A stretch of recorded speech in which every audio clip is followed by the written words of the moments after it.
My fertility story unfortunately began in 2007. In 2007, I had just started back like really dating after my fiance died, and after I lost our son, and I lost him, and I just started back dating. I was finding happy again. I was living life. Everything was good. I was still terrified of relationships, so I was just living life safely, but living life. And all of a sudden, I started getting these random pains in my pelvic area. Being young, I never thought that those pains was something I should be concerned with. I just said, oh, sex was a little too rough last night. Or, oh, I can't let him hit it from back there no more. You know, I was just making any excuse for it because it was something that I never really paid attention to, although I was getting the pain all the time. And the reason I wasn't paying attention to it was because the pain will come and then it'll go just as fast. It'll be something like, ouch, what in the world was that? And then it's gone. And that lasted, I don't know, maybe for 5 or 6 months. And that was negligent on my part because I should have went and got seen. And I dealt with that pain for, like I said, maybe 5 to 6 months until one day the pain did not go away like it usually do. It stayed all day. It felt like somebody was digging a needle in my inside all day.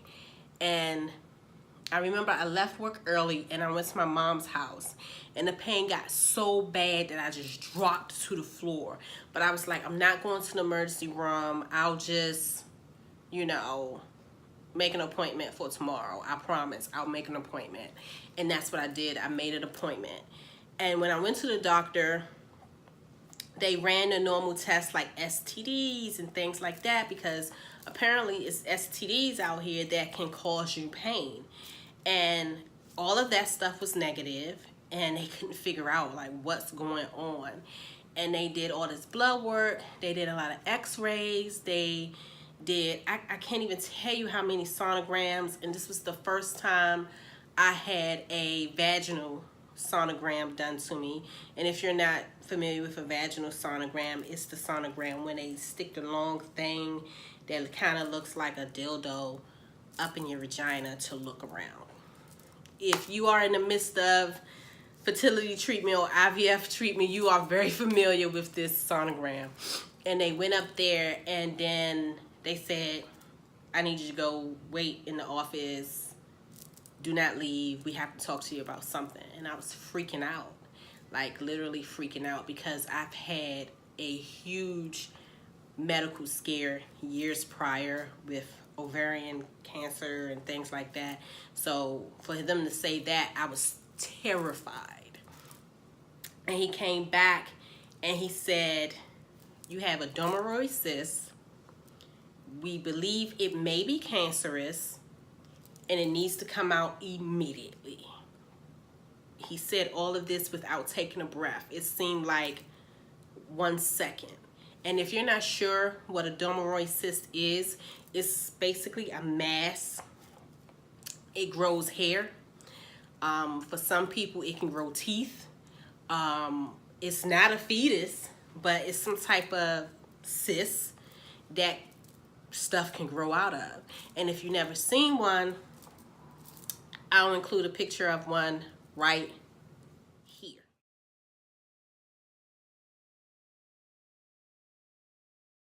So after he told me about the dermoid cyst, he then told me it needed to come out immediately. He told me I needed to do, I forget what he called it. It was some type of chemotherapy because, again, they thought it was cancerous, so they wanted to take precautions.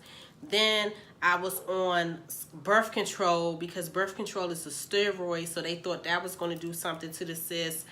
I was highly medicated for maybe 2 months before the surgery. Not only did that happen, but he also told me that although he accepts my insurance for doctor's visits, prescriptions, and things like that. As a surgeon, he does not accept my insurance. So I had to go find another doctor. He didn't recommend anybody. I had to find him on my own, which I did. He was absolutely, the new doctor was absolutely amazing. Dr. Alexander, I think he's retired now. He had a practice in Forestville, Maryland. He took my case because of the insurance I had at the time. He did not want to order new tests on me. So he basically took everything that the GYN gave him and went from there. And by reading that stuff and looking at the sonograms, he said, okay, yeah, we need to do this surgery. So surgery day come. I remember going into the OR. I don't remember anything else. I remember waking up and my grandma was in a room waiting for me. And then the doctor assistant was in there because the doctor was in another surgery with somebody else. So they said, unfortunately, they found nothing. They don't know what the previous doctor saw. They don't know where the previous doctor got those sonograms from. They don't know anything, but it was no Domeroy cyst. It was no cyst of any kind. I did have a little damage to my insides because of being on birth control, being on the medication and the medicines leading up to this surgery. And because of that damage from that medication, the likelihood of me having more children was next to none. And I listened, but I didn't really pay attention to it because at that time I wasn't really focused on having more children. My focus was on finishing school and no longer working, but having a career and making sure my little person was great. And that's what I focused on for the next few years. So it wasn't anything to me. And another reason why I didn't focus on it is because I felt like this whole thing was BS. They lied to me. They told me I had a Domeroy cyst. They opened me up, nothing there. They told me I need to be on this chemo treatment because of this cyst, but when they opened me up, it was no cyst there. They had me on all of this medicine. Nothing works. So if everything they did thus far was wrong, why should I believe them when they tell me I'm not having more kids naturally? And that's what I went with, and that's what I ran with over the next few years. Now, over the next few years, I was able to get pregnant. I unfortunately miscarried.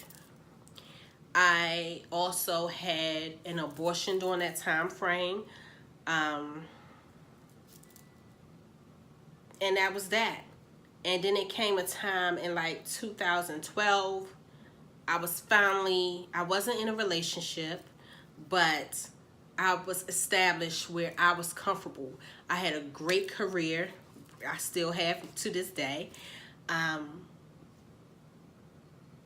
Me and mine was great. We were comfortable. We were settled. Everything was great. This is the perfect time for me to have more kids. Since I'm not in a relationship, let me go to a fertility clinic and get me an IUI done. And when I did that, I went to a fertility clinic in Rockville. I think it's called Maryland Fertility Center or something like that. It was in Rockville, Maryland. I can't pronounce the doctor's name. It's a woman, if any of you guys want to check her out. She ran tests and she told me basically because of those first surgery debacles and misdiagnoses and all the medicine they had me on for no reason, I developed a crazy amount of scar tissue. And over the years, that scar tissue started to grow around my tube like so, kind of like this. And it got to the point where the scar tissue started to squeeze my tube. And the reason why I was miscarrying over previous years was because since it was being squeezed, it was releasing some type of fume, and that fume was basically killing the fetus. It was basically acting as if it was protecting me. So as the result, if I wanted to have more kids, I had to get this tube removed. So that's what I did in 2014. She assured me that I'll be able to have kids naturally after that. The surgeon who removed the tube assured me the same. And I still don't have no younger kids. So because of that surgery, I have one fallopian tube, my right tube, and I have 2 ovaries. Yeah, the 2 ovaries. It's like 1 tube, 2 ovaries. Both, I still ovulate on both sides. I still create eggs on both sides, which is great. I've unfortunately has had 3 IVFs thus far. They was unsuccessful. The positive thing is I am creating eggs. I'm not creating a mass amount, but I am creating quality eggs. So if, let's say, if they were to remove 10 eggs during an egg retrieval, on average, I'm averaging at least 3 of those eggs being perfect. And that is a small problem I'm dealing with. The quality is great, but the quantity is like, and the reason for that is because the eggs we are born with, those are the eggs we will always have.